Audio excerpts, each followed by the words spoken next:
Hey everybody, this is Carl with a final Halloween movie month review. I just wrapped up 2007 Ghost Rider. Now I'm covering the sequel, Ghost Rider: Spirit of Vengeance. Uh, this came out literally uh, February 2012, and this one came out in 2007. It's like 5 years, almost, because it came out in February. The original Ghost Rider came out in February of 2007. This one, nearly 5 years later to the day of, not on the exact day, but very close, on February of 2012. And this is it, like during phase one. It's like, you know, at least a few months before the first Avengers movie would have came out. So, yeah, a significant amount of time. I think people judge time nowadays by the period of MCU. Like, you know, this movie came out during phase one, 2012, first Avengers movie. So it's like, that's how you account for time nowadays. Thanks, MCU. Uh, so yeah, Nicolas Cage reprising his role as Johnny Blaze Ghost Rider. Honestly, like I said in my previous review of the original film, he honestly is the best part of the film, and personally, in my opinion, because I just love seeing Nick Cage act. Uh, but other than him, you got some new characters. You got Johnny Whitworth as Ray Kerrigan, aka Blackout, a Marvel villain who is uh, uh, a rogues gallery of Ghost Rider named Blackout, whose power is to suck out a light, suck out the light in a distinct vicinity of an individual, uh, and kill them. But he has like a mechanical, vampiric teeth. Uh, he's not like a traditional vampire, but in the comics he kind of went with that motif. Uh, but in this, he has the power of decay, but he can still absorb the light in a distinct area for a person. Uh, you got Fergus, Roy Dan as Danny Ketch, and it took me uh, like a long time to to figure out that that little boy was supposed to be Danny Ketch, but I don't think they ever mentioned the kid's last name. And the kid only been in like a handful of movies. He haven't acted uh, since 2015. Uh, so he doesn't, haven't got like any kind of like notable uh, roles. Uh, he got Kieran Hines as Mephisto, aka Rourke, uh, taking up the role after Peter Fonda portrayed the character in the original film. You got Valente Placido playing as Nadia Ketch. Uh, looks like an Italian actress and singer.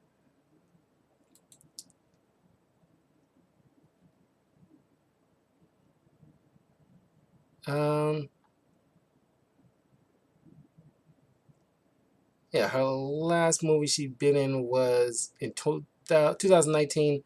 So I guess like some kind of Italian film, Modalita Ario.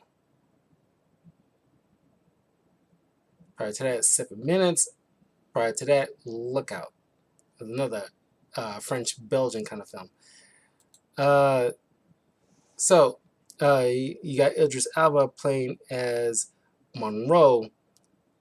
Got a surprise uh, supporting role from Christopher Lambert, playing like a monk named Matthias, who Mr. Lambert apparently haven't, probably acting in any roles since then. because the last prior to this film, the last thing he'd been in was a Highlander movie because he was the Highlander, and of course he was also uh, in the '90s was at least in the first film, the better film, Mortal Kombat as Raiden. Uh, so yeah, it's always fun to see Christopher Lambert and stuff. I think he's supposed to be in something else soon. Uh,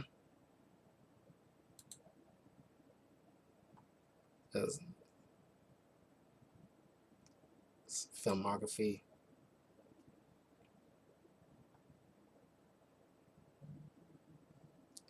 Yeah, no, he's been in a stuff prior to Spirit Avengers. Uh, as a German film. There's a lot of like European kind of films, but after that, he was had some kind of roles in NCIS Los Angeles.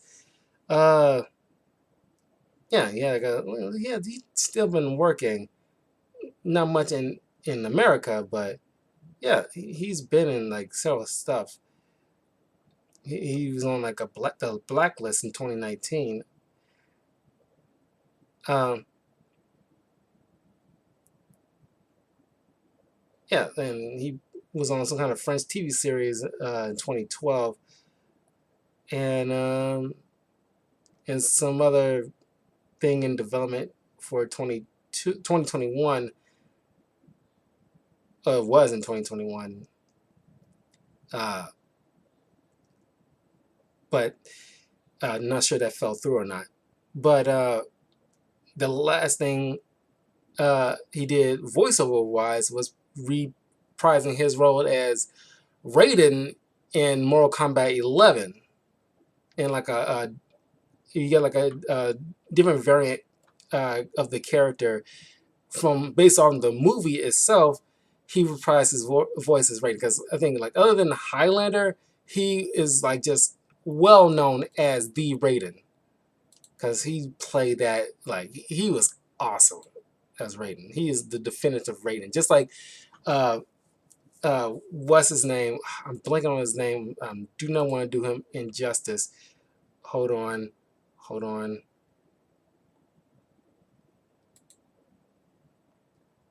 Uh, Kerry Tagawa, who plays Shang Tsung. These two in particular, well, Raman Su as Liu Kang, and of course, like Leland Ashby as Johnny Cage. These particular ones, once you see them, you know exactly, like those four in particular really sold that film. At some point, I want to do, and not just with Mortal Kombat, because I already did the review of the 2012, 2020 Mortal Kombat movie review, which I did on my YouTube channel, youtube.com/talkative Carl. You can check out my thoughts on that film, which I thought was a pretty good film, all things considered.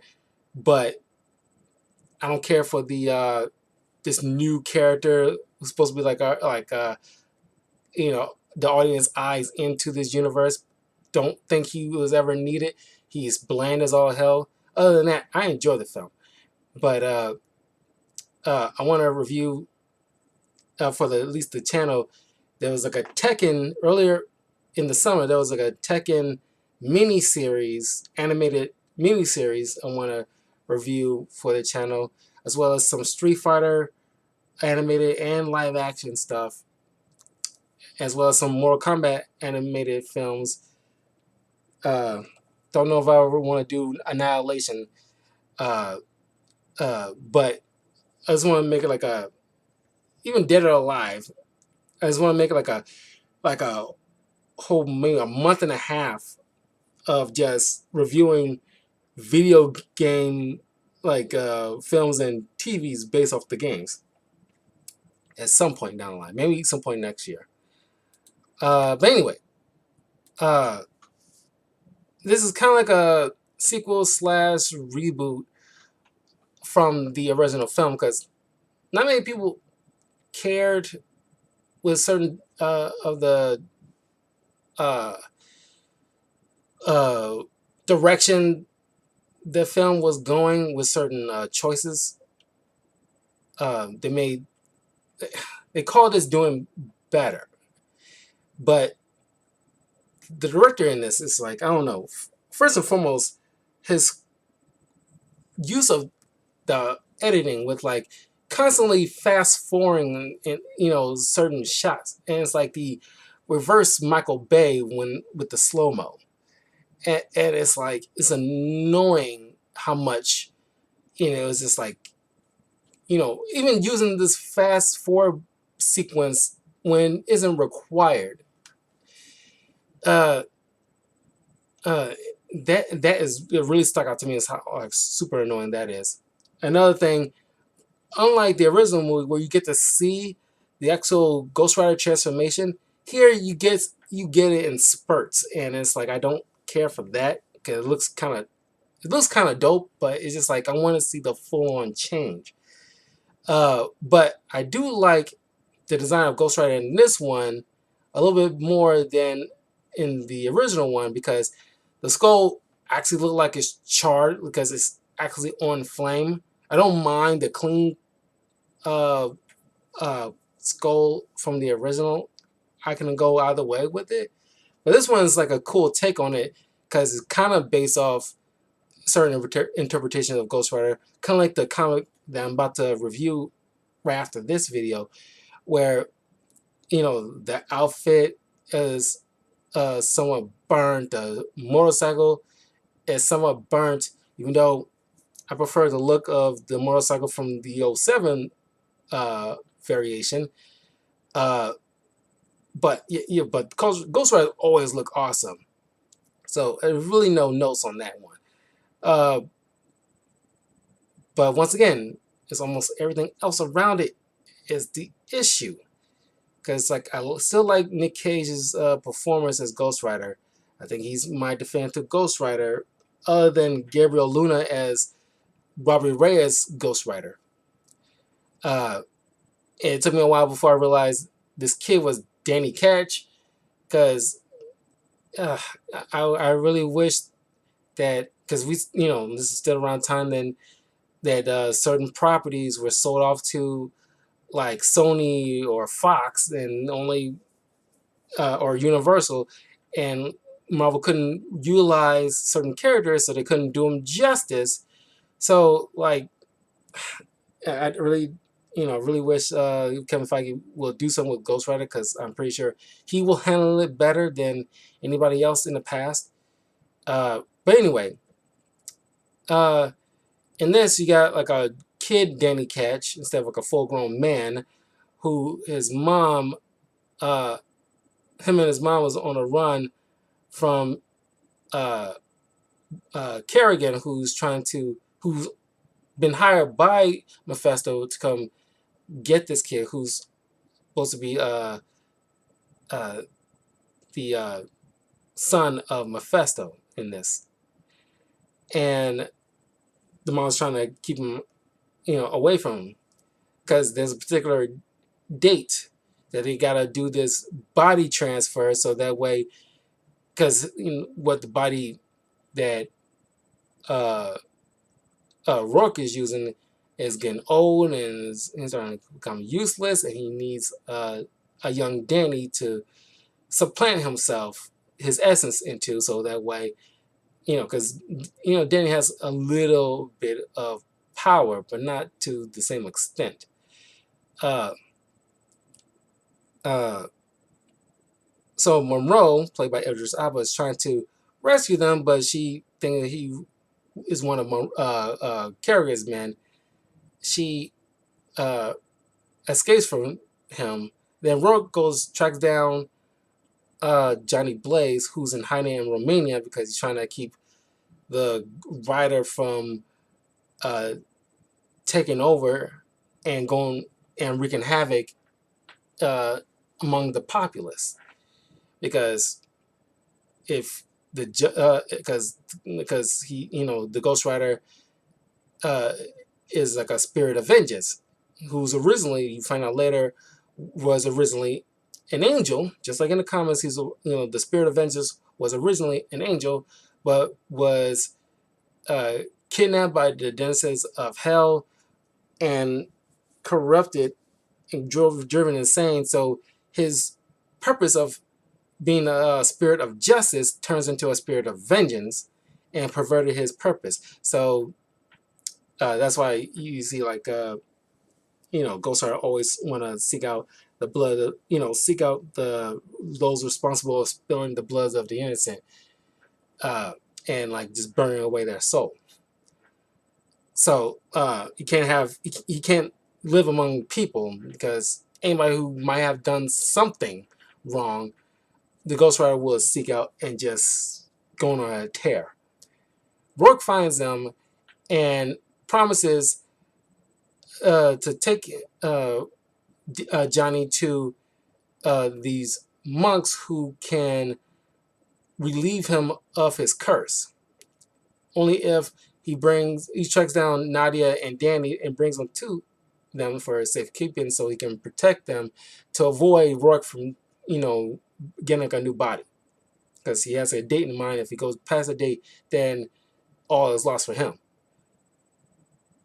At first hesitant, but then, he decides to, okay, come nightfall, he changes to the Rider and he takes off. He tracks down Nadia, who's about to be executed by Kerrigan. Johnny, not getting harmed by like bullets or anything like that. But then it's cool to see Ghost Rider in action. But sometimes it's like, okay, one of this mustache guy he runs up to and just stares at him for a solid minute and a half, and it's like, Ghost Rider, you gonna do something? It's like you just standing there, and it's like he does that a few times, and it's like maybe it's supposed to be like an intimidation factor, but it's like Ghost Rider can just pick it up, and it's like he can see it. Like once he looks at you the first instant, he knows that you're guilty of serious stuff, and he'll just go on a tear. Like you see him whipping his chain around and just igniting and turning guys to bones and ash instantly. It's just like, come on, let's get to it, Ryder. But then Rourke uses his missile and like knocks the Ghost Rider unconscious, blows him up to a point of unconsciousness or something. Because it's hard to take down a Ghost Rider. You usually need like holy weapons to actually do some serious damage to a Ghost Rider, but this somehow like incapacitates him. Johnny wakes up in the hospital along with Nadia because Danny's captured by Carrion, and he's trying to bring him to meet up with Rourke at a secluded place. So Johnny and Nadia goes track down like a supposed contact of Kerrigan to find his location, but she explains to Johnny how she got involved. Kerrigan and her used to be a thing. He beat on her to a point where she was near death, and then Rourke shows up, making a deal. She, made a deal to save her life in order for exchange to, have the Devil's Kid, and only for the purposes of transferring his essence to him later on.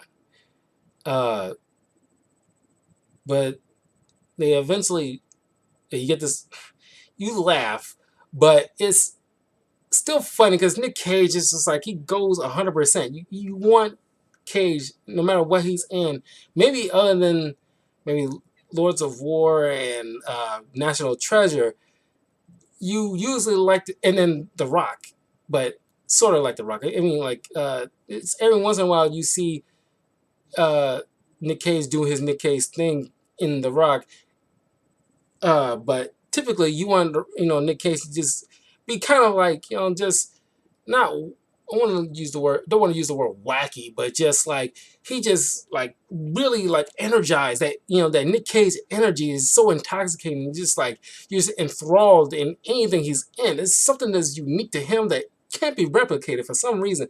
I don't know. It's just, I mean, maybe other than Willem Dafoe, maybe, but Nick Cage is like a unique kind of guy. But it's just fun when you just hear him just screaming, "It's screaming at the door! It's screaming at the door!" I'm like, "I'm gonna eat your steak and soul!"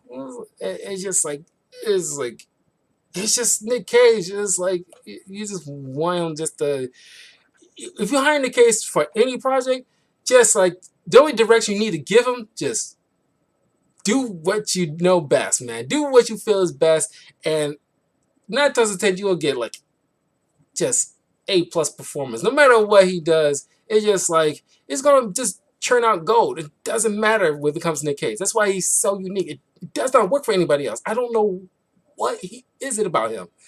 But anyway, they finally track down Kerrigan and Danny, and like an awesome display, because it's as much true in the comics as it is in any of the films that you see him in. Whatever the Ghost Rider rides in, he can transform it, because he goes onto this like giant crane thing with like a giant wheel at the front. Like, what do you call those things? Like a mining machine, and he turns it into one big giant flame wheel and just shuts it down on Kerrigan and a bunch of goons that he's training weapons with, and just like annihilating everybody. And it's just awesome. It's just like, just holy shit. It's like, oh my god, I'm just like, it's freaking amazing. It's just like I said, every time you see Ghost Rider in action, it is awesome. It is just a cool display of effects. So after that is going on, Nadia and Danny took that opportunity to try to take off, but Ghost Rider about to kill. Well, he mortally wounds Kerrigan, but he didn't full on just annihilate him right then and there. He had him in his hand. Might as well finish the job. You're fast enough on your bike to catch up with him, and you can track the kid with your power, because you're locked on to the kid's unique kind of demonic signature. So you can easily catch up with him at some point later, but you can just take 2 seconds to kill this guy now. But he doesn't. He just tosses him aside, and he's mortally wounded by falling on some kind of debris. And he takes off, and the kid, maybe it's just like the way like the kid was like directed, because he's trying to goes off like he's like so cool, he's so emo, like you put her down, because right at this point he's trying to use his pen down on Nadia, because she did a bad thing technically by selling her soul or making a deal with the devil, but it's just like, it wouldn't matter to the writer. And he's using his unique powers to like force the rider back to Johnny. But then Rourke shows up to the damaged site where and Teagues and everybody's like sifting through the debris. Don't know why nobody noticed anything, but he sees Kerrigan on the ground dying, and it's like he still has a job to do. So with what little power he can muster up, he gives Rourke power of decay, and he is able to, once he upon touch decays anything he puts his hands on. He sees that done to this EMT worker, and it is devastating power, but it's kind of like with like Rogue from the X-Men, where it's like he can't control it, where he can just shut it on and off. And if that is the case, which apparently is, how come he doesn't decay the car he's driving in? How come he doesn't decay the clothes he's in? Because it's just upon touch. And the only thing it doesn't decay that is supposed to be played as like a joke is like he's trying to eat something because he's hungry. He's going through this worker's lunchbox. He's decaying like an apple on a sandwich, but he grabs a Twinkie, which he kind of chastises one of his crew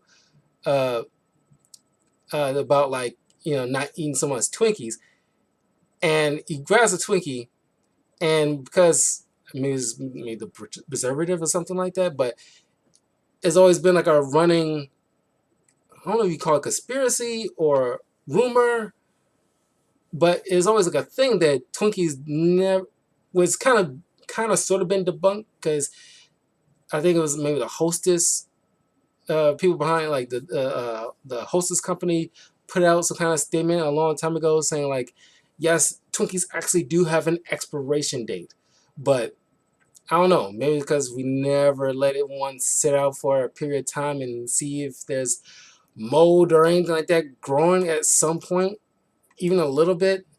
But it's kind of like cockroaches. It's like the two main things that survive like an apocalypse is probably like, especially nuclear apocalypse, is maybe like Twinkies and uh, cockroaches. Primary two things. Uh, so they eventually meet up with Rourke and they go to this a monastery. Oh, mind you, it's another stupid kind of writing decision because when Kerrigan has Danny, he has Rourke use the put Rourke on the phone and put the phone up to Danny, and he says some kind of spell to block Danny's unique signature, but he mentions like, well, the router can still track you, so I suggest you get going.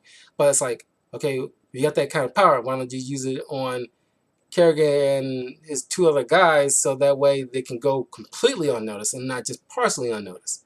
Because it make no sense. Oh, you have Danny in a blind spot, but you know who he's with, so it's like, what's the point?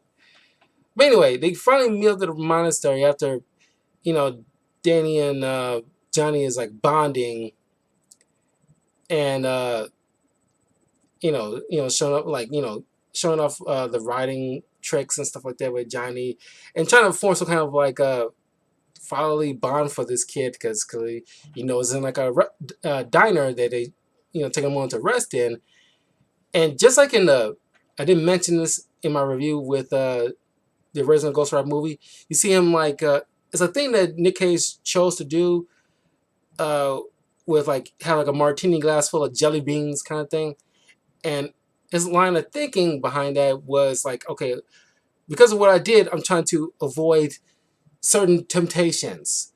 So like alcohol. So it's like no alcohol. Having like candy instead. And this, another kind of kooky little quirk we want Johnny to do is, oh, I'm constantly on fire when I'm with Johnny as a Ghost Rider. And in one moment, which is another option shot where like a gangster, one of the thugs is shooting like a Mac 10 right down Ghost Rider's throat, and he vomits it all up on him like a lava. It's like bleh, and just melts the guy. It was freaking awesome. But he also shoots out chains through his mouth at another point, and that is freaking awesome. But every time he uses flames out of his mouth, maybe just in particular when it's flamethrower out of his mouth, he kind of feels like the after effects, I guess, and he's constantly thirsty, so he's drinking like a little pitcher of water. So I guess that makes sense. So I don't really want to question that too much. So they go to the monastery where Christopher Lambert is running things, and you see there's some weird moment where Danny's in a pissy little teenage move, like, oh, that's all you care about? Yeah, kinda, dude. I wanna like get this curse off my fucking head. I just wanna make sure you're safe. You are. So like, it's not like I'm gonna just ditch you. I'm literally just going to get this thing removed. So that did not work for me. That kind of stuck out more than almost anything. I hated that part. But then Monroe takes Johnny to this part of the monastery where he had to go through these before he does his exorcism. Essentially, Johnny has to confess something that he hasn't confessed to anybody before, in regards of uh, the ultimate sin he just did and why he did it. And I like this part. I don't think anybody really considered this part, honestly. Uh, Maybe somebody did, and I don't know about. But when Johnny makes like an ultimate confession, he mentions that the deal he made to save his father's life wasn't out of love for his father. It's just that his father was raised knew because unlike the original film where the father kept the cancer from his son, I guess in this he kind of admitted to his son that he's dying of cancer, but Johnny just wasn't, because Johnny admits like I was being selfish. I was not. I was a kid, but because kids, you know, they still like admire their parents. And like, oh, kids to a lot of extent admire their parents.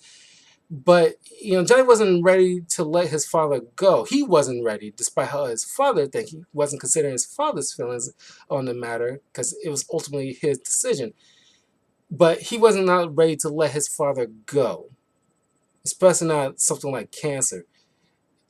So he made a deal with the devil to save his father's life.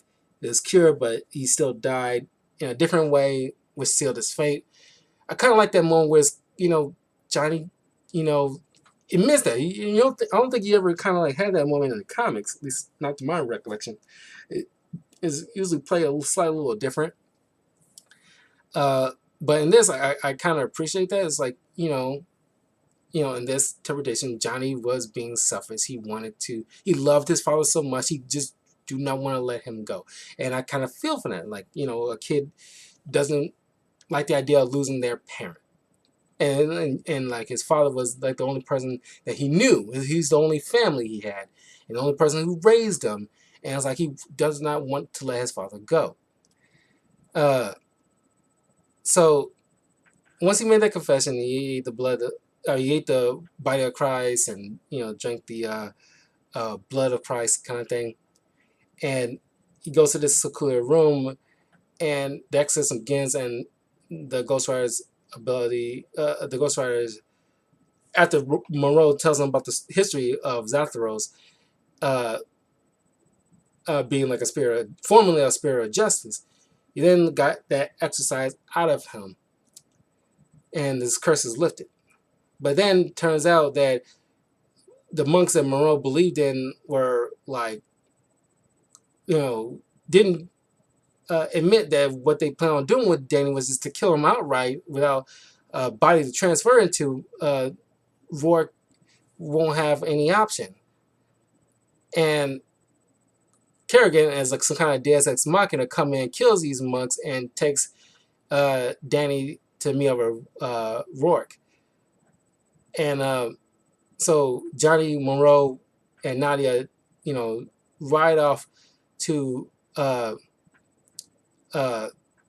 this secluded place where they hatch a scheme to infiltrate this little cabal who had all these satanic followers, which you would think there'll be a whole lot more of. But I guess these are supposed to be like the super ultra rich that trade their souls for their particular wealth and notoriety in life.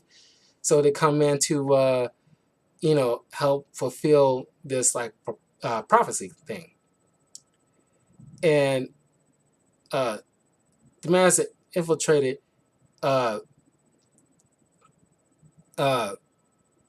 Danny, tricks the devil into thinking that he's gonna cause Johnny harm.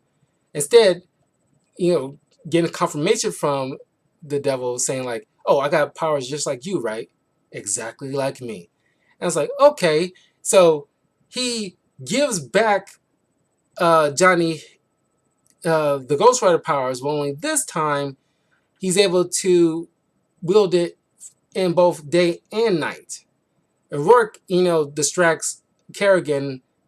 It ultimately leads into Monroe's demise, but he distracts Kerrigan long enough in like a badass move, just like in like the Avengers Infinity War. Idris Elba plays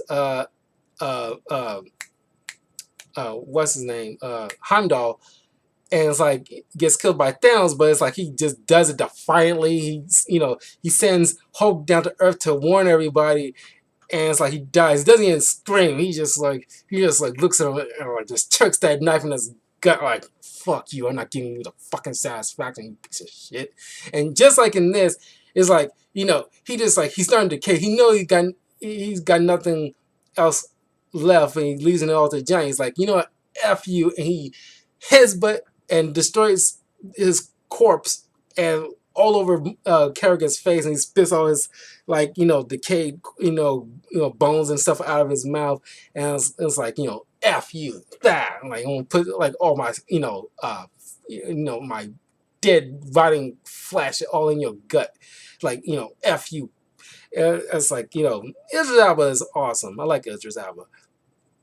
I don't mind him in this particular role. Monroe is not like an actual character in the Marvel comics, but it'd be cool to actually, if a writer remembers this movie and actually make Monroe a thing for as like a supporting character in the Ghost Rider mythos. That'd be awesome.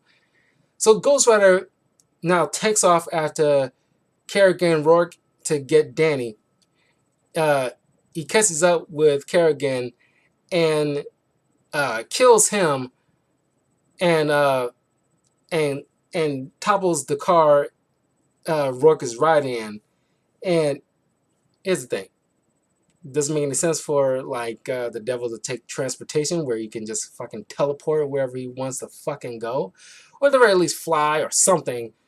But I guess he's like, Johnny narrates earlier in the film, like when he's on Earth, he's slightly weakened, so he doesn't have the power that he typically would have if he was in hell. So now he's, here's another thing. I was kind of hoping to have some kind of like big fight between Mephisto and Ghost Rider, because you don't really get that in either film, and you kind of want to see that because Mephisto may have come in contact with other Marvel characters like Spider-Man and a couple of the X-Men in like the Marvel universe in the comics, but he's primarily Ghost Rider's foe, like all Ghost Rider's foe. And it would kind of awesome to see like Mephisto, duke it out with Ghost Rider, but instead we get just Ghost Rider wrapping him in chains, slinging him in the air, and just slinging him right back down into the ground through the earth, and through like like using the supernatural powers to just port him back to hell. And now that the spirit of vengeance is sane again, and he's back to being the spirit of justice with blue flames instead of just your normal typical color of flames. And the movie ends with Ghost Rider with a renewed purpose and no fear of the Rider power. Yeah, I mean, like I said, this wasn't, in their attempt to try to make it better than the original, they really doesn't succeed in that department. There's some stuff that's like, better. But like I said previously, in both of these films, the best part is really Nicolas Cage and Ghost Rider. Everything around it is, meh at best. But let me know what you guys think of like Ghost Rider Spirit of Vengeance. I mean, it's